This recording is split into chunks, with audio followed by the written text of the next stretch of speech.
Well, good afternoon, everyone. My name is Mike Kellaway. I'm the Member of Parliament for Cape Breton-Canso and the Parliamentary Secretary for Fisheries, Oceans, and the Coast Guard. And I'm going to be your MC for today for an amazing announcement, a transformational announcement, the Government of Canada and Everwind Fuels.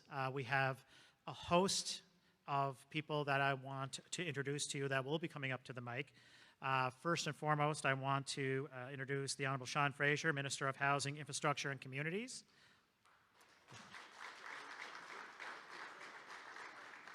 Trent Vici, CEO of Everwind Fuels. Chief Terry Paul, Member 2 First Nation. Chief Corey Julian, Buck & Keg First Nation. And I don't see Chief Wilbur Marshall here, but I know he's here in spirit if he's not here right now. So Chief Wilbur, hopefully you're watching on the many ways you can for this announcement. I also like to, certainly make notice of some very important people that are here. Tahira Paul, Chief Brenda Chisholm-Beaton, Warden Mumbercat, and Warden Bonnie McIsaac. Thank you for being here today as well.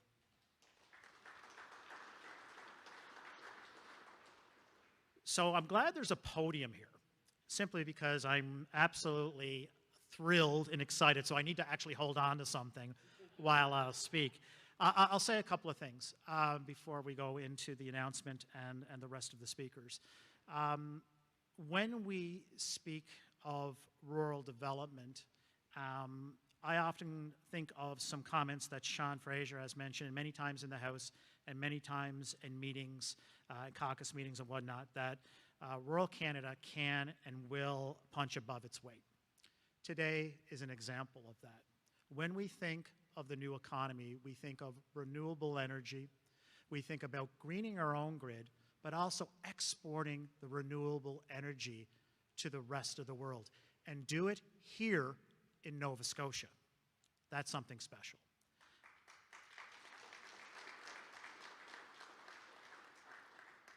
And for the most part, we get to do it in my riding, our riding, which is great.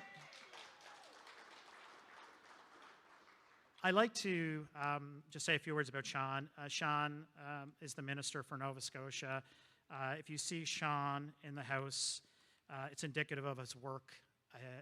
Just on any file he touches, he puts his head down. He's strategic, he's tactical. He just literally focuses on getting jobs done. I couldn't think of a better person to be the Minister for Nova Scotia in our caucus, Sean. I mean that sincerely. And it's been great working with you, and I think you have some words that you would like to communicate, maybe an announcement that you'd like to communicate right now. So over to you.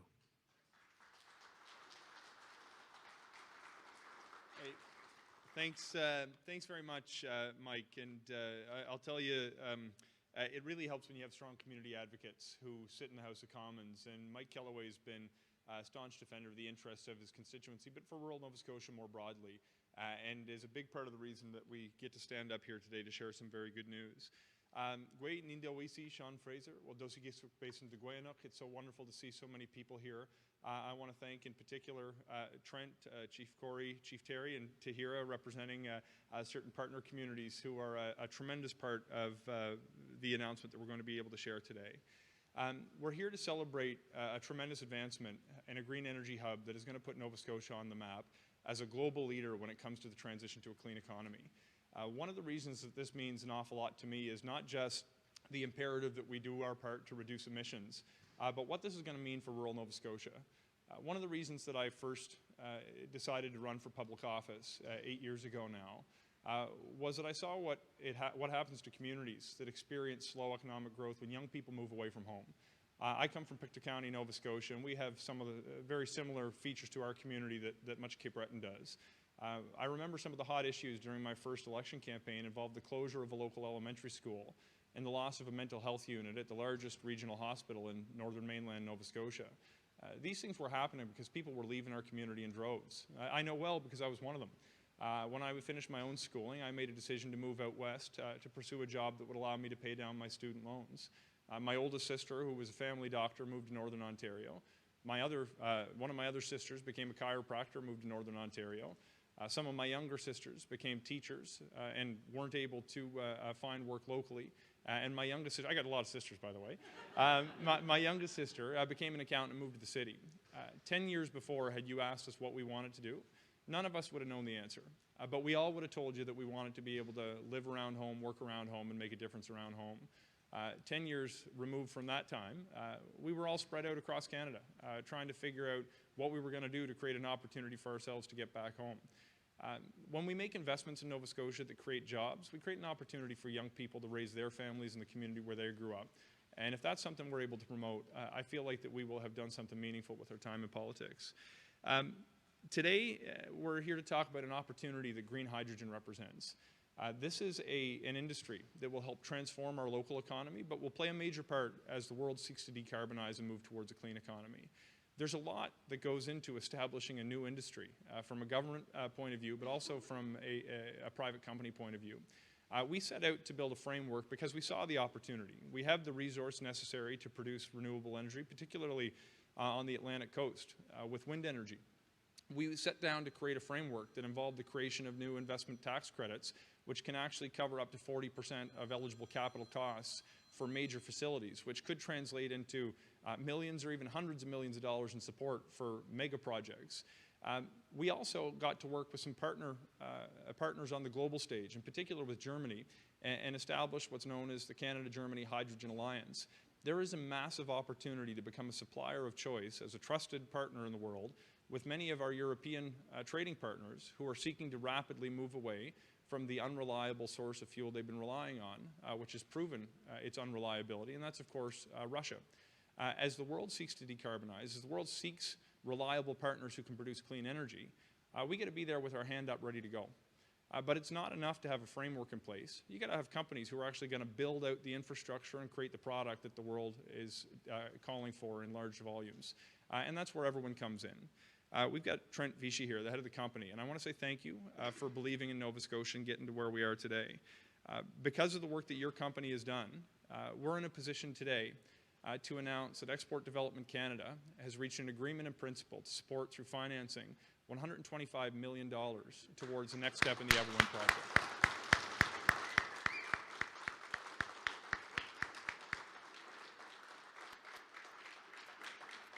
But folks, I will tell you what is far more important than the number of dollars the federal government's willing to invest in a good project like this is the number of jobs it's going to create in communities like ours. We're expecting, when this facility is up and running, we're dealing with more than 3,800 permanent jobs. And along the construction phase of this project, across Nova Scotia, the spin-off effect is going to impact tens of thousands of households here in Nova Scotia. These are the kinds of generational investments that are going to put us on the map, but create opportunities for people to thrive in rural Nova Scotia in an industry that will be in demand for the next number of decades, not just the next number of months. I want to say congratulations to everyone involved, in particular to the Indigenous partners in Buttleadec, Member 2, and Buckingeg, who have been tremendous supporters of this project. This doesn't happen without partnerships, without Indigenous leadership, without private sector leadership, and without government leadership. But when we all come together, we can do big things, and we can do big things in small communities like ours. Thank you very much.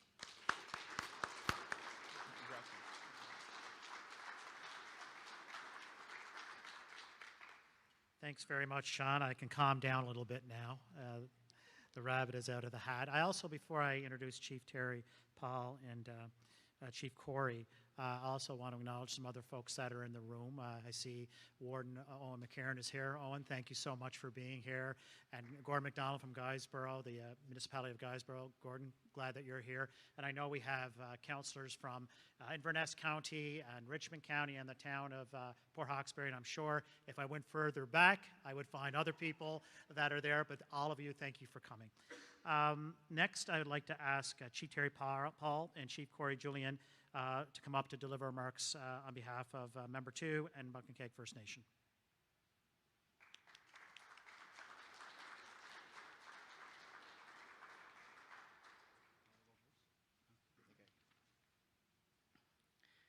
Good afternoon. Well, it's actually getting pretty intimidating seeing all the people in the back here. My name is Corey Julian. I'm the chief of Buckinghamk Mi'kmaq Nation. I'm very happy to be here today. I look at Trent and, congratulations, Trent, all you've done. And he's been to my community a number of times, and, he's come to our celebrations, and he's been with us through thick and thin. It's the past year, 2 years, it hasn't been an easy go in Buckinghamk. We lost a lot of great people, including our past chief, Duma Francis. And, Trent was there during that time and supported us and, helped us any which way he could, and I don't look at Trent as a partner. I look at him as a friend and part of my family. But I want to say thank you, Trent, for everything. Buckinghamk is an equity partner with Everwind on our Green Fuels project. Everwind has included the Mi'kmaq in development and ensuring alignment with both two ICN approaches and the project's economics. This project supported by Mi'kmaq communities and now by the Canadian government provides an opportunity to create long-lasting, environmentally sustainable prosperity for the region. This partnership enables Mi'kmaq to meet our goals of securing economic independence and energy sovereignty. True partnerships like this are the embodiment of what is meant by economic reconciliation, empowering by self-determination. Efforts toward becoming leaders in the green energy transition and decreasing the carbonization footprint are happening in real time. By applying environmental care and as being the rightful stewards of our Mi'kmaq lands, we are ensuring that we are the forefront of the decarbonization and fighting against climate change. It is by the virtue of geographically and environmental stewardship that we are suitable at the crossroads of the global energy revolution. But it is by the virtue of our people and the community themselves, we are ready to seize it. Laliok.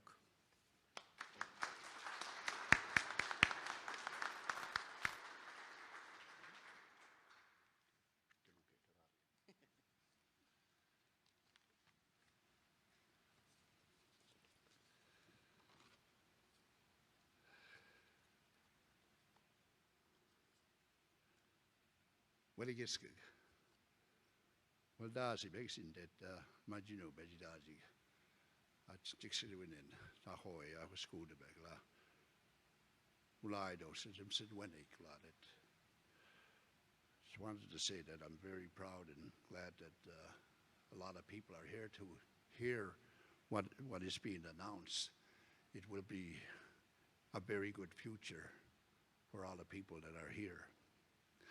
So Minister Fraser, MP Callaway, Samok, elected officials, mayors, and friends, Gwe, and good afternoon. It's an honor to be here with you on this exciting day as our partners at Everwind Fuels reach another impressive milestone.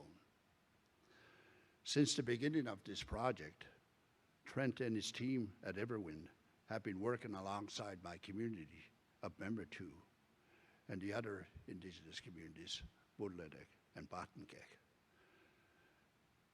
here today to develop one of the most progressive and sustainable projects in our province's history. It's a true nation-to-nation partnership.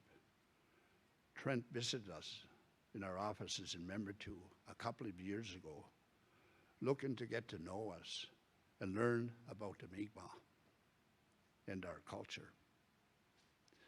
We quickly realized that he and his team were leading the transition to green energy in our region, and with their visions, the benefits will be felt not only here in Nova Scotia, but across the world.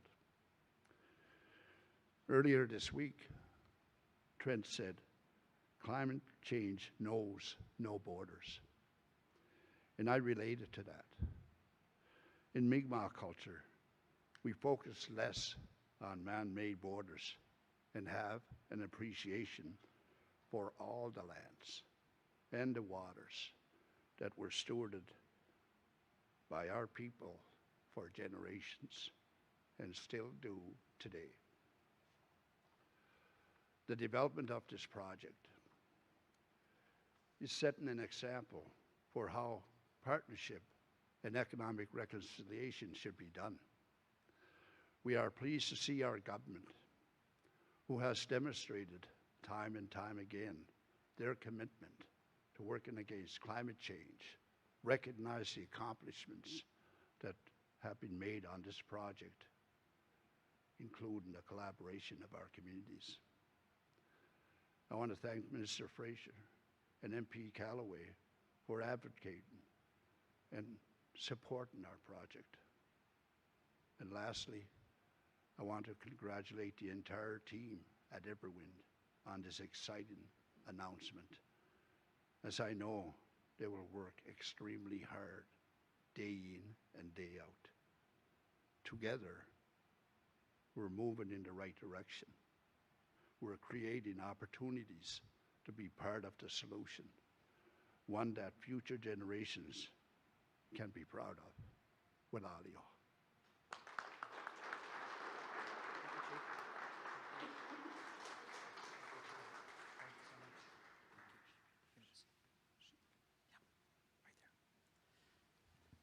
Thank you, Chiefs. And First Nation partnerships and leadership is not only important, but is essential. And this initiative, large initiative, is indicative of that. Next, I'd like to ask Trent Vici to come up, who is the CEO and founder of Everwind Fuels. But before I do, Trent, I just want to say thank you.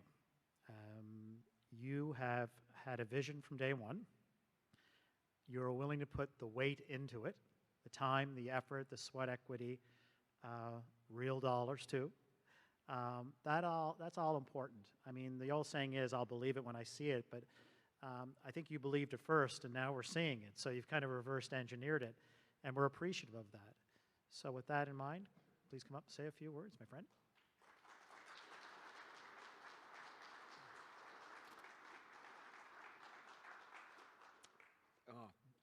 I'm humbled to be here today, and I can't thank you enough, Minister Fraser, for your kind words. And it means the world to us to have the support of the Canadian government, on this day. Mike, thank you for being a champion from day one. When I met Mike early on in the project, I realized that I had a local warrior by my side there as well. I want to thank Chief Terry, Chief Corey, and Chief Wilbur Marshall from Butler Deck as well for being our partners. We would not be here without you today. Like, it's been a cornerstone of the work that we've done, and it's been so warm to be your friends as we develop this project. I also want to thank Minister Wilkinson. I can't thank him enough for the hard work that he's done for us. And being a leader and a champion in this emerging space. These things don't happen without that. I want to thank Minister Ng and their staff and their officials for all of the work they've done behind the scenes. You have no idea how much work goes into days like today, and for all those people who work tirelessly behind the scenes, I thank you as well. And finally, Export Development Canada. I want to thank you for the time and effort you've put into this, the trust that you've put into us, and I think I might see Ed Siebes here from EDC, who was joined us at the very start of this, and thanks Ed. He was born and raised in Nova Scotia, and we've found a lot of local champions here as well. I also want to make a point of thanking the Council of Colchester, who we've been spending a lot of time with recently, particularly Mayor Blair, Tim, Wade. Thank you so much, and thanks for listening. Thanks for taking consideration, and our words about partnership, we mean those. What brought us here today is I think this is a once in a lifetime opportunity to be a global leader in clean energy. And it's not that I am working from hope, I'm working from knowledge. I'm working from having sort of gone down to the studs of what this is going to take, and it is absolutely doable here today. And that's why, to date, we've invested $200 million to get to this point. I've been told recently that we've got the most advanced of its kind project in the Western Hemisphere, and days like today mean that probably the pace of how hard the team is going to work is going to lift again, which if that's possible, like it's with this support.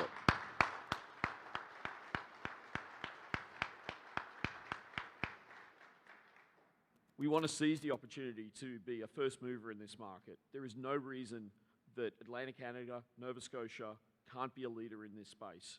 Absolutely no reason, and we're delighted.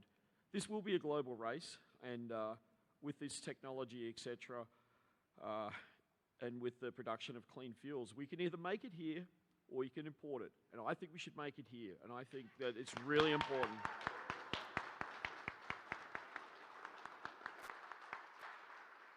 The green fuel hub that we're starting today is going to, I believe, usher in a new industry for this region. There is no way that we can decarbonize without making a start. The initial phase of this project will not only make clean fuel, but will allow integration of renewable power into our grid today, which we need. It is absolutely imperative that the work that we do allows that to happen, and we will make cheap green fuel for the region, and it will bring industry and prosperity to the region. So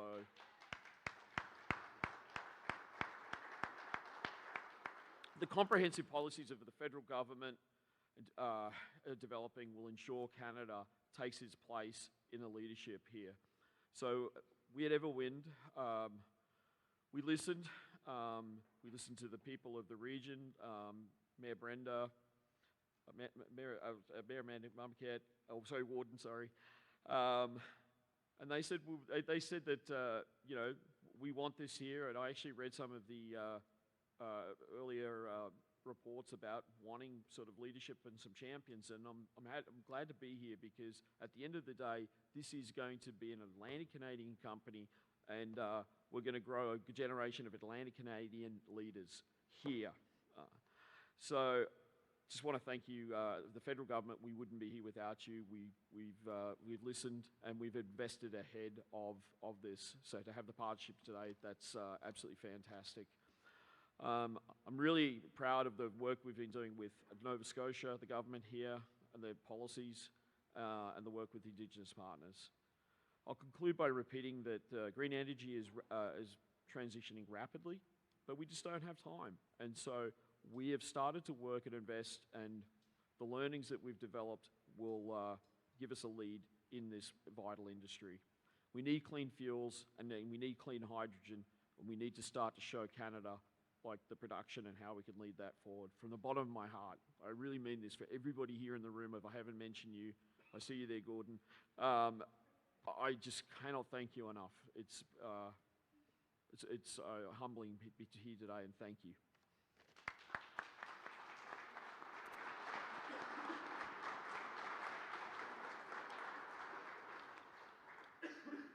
Thank you, Trent, for everything.